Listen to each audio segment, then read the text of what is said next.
ये सच में जॉर्ज पंचम के स्वागत में ही लिखा गया।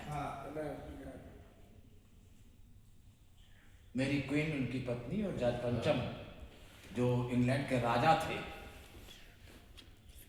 क्यों लिखा गया था उसका हिकाया बता दूंगा आपको।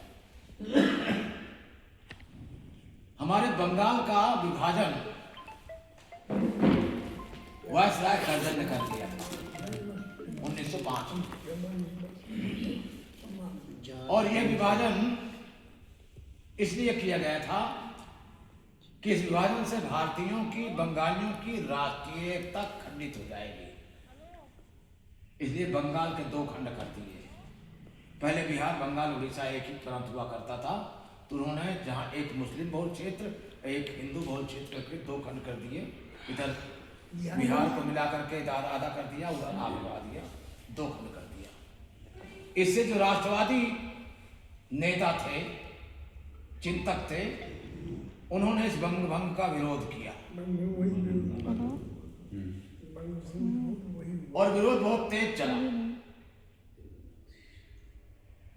फिर 1911 में जॉर्ज पंचम भारत आया अपनी पत्नी सहित। जब भारत आया तो उसने बंग भंग को समाप्त कर दिया। जो बंगाल का विभाजन किया गया था, उस विभाजन को उसने समाप्त कर दिया। बंग भंग का विभाजन समाप्त। कांग्रेस जो लगातार अंग्रेजों का विरोध कर रही थी, वही कांग्रेस जॉर्ज पंचम का स्वागत करने के लिए तैयार हुई। भाई कांग्रेस पहले तो आपकी एक ही पार्टी थी, कांग्रेस थी, और अंग्रेजों का विरोध कर रही थी। लेकिन उसमें कुछ लोग थे, उन्होंने कहा कि नहीं, जॉर्ज पंचम ने बड़ा काम अच्छा किया है, उन्होंने बंग भंग का अमल कर दिया, इसलिए इनका स्वागत किया जाएगा। तो 27/12/1911 को कलकत्ते में एक सभा हुई। आशुतोष चौधरी नाम के एक व्यक्ति थे, वो ठाकुर रविन्द्रनाथ टैगोर के पास गए। उन्होंने कहा कि आप जॉर्ज पंचम के स्वागत में एक गीत लिख दीजिए।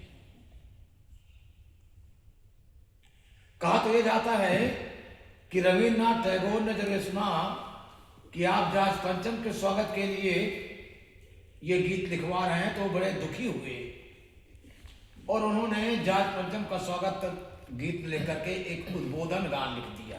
इसको उद्बोधन गान कहते हैं। जनगण मन अधिनायक जय, भारत भाग्य विधाता को उद्बोधन गान। अगर ये भारत का, जैसा कि आप कह रहे थे कि अगर ये जॉर्ज पंचम का स्वागत गान होता, तो फिर आशुतोष चौधरी को दूसरे के पास नहीं जाना पड़ता। वो दूसरे व्यक्ति के पास भी गए, रामानुज चौधरी के पास, और उनसे अनुरोध किया कि भाई ये ऐसा है कि आप बादशाह के, जो राजा आया हुआ इंग्लैंड को, स्वागत में एक गीत लिख दीजिए। तो उसने जुग जुग जियो मेरे बादशाह नाम का एक गीत लिख दिया।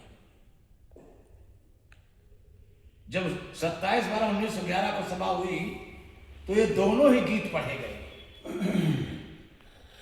ऐसा नहीं है कि गीत ना पढ़ा गया है। शैलेश भटियानी जैसे लोग जो है आपकी विचारधारा के हैं, उसने लिखा था 2000 में उसमें अमर उजाला में कि ये निश्चित रूप से जॉर्ज पंचम का स्वागत गान हमारा राष्ट्रगान नहीं है। लेकिन मैं आपको बता दूं कि अब वो हमारा राष्ट्रगान है। भले आपकी धारणा रही हो या लिखा गया हो, लेकिन आज उसको राष्ट्रगान माना गया है, तो हमें उसको उस देश से सम्मान भी देना चाहिए। तो दिया जाता नहीं, अभी कुछ लोग ऐसे हैं उस विचारधारा के जो भी हट कर रहे हैं कि नहीं, हम तो नहीं गाते हैं, हम नहीं पढ़ेंगे, ये तो जॉर्ज पंचम का स्वागत है, ये तो उनके द्वारा लिखा गया है जो अंग्रेजों के तलवे चाटते थे, ये चाटुकार लोग थे, उनके द्वारा लिखा गया है। और ये जनगण मन अधिनायक जय और कोई नहीं है, ये जो अधिनायक है ये जॉर्ज पंचम ही है।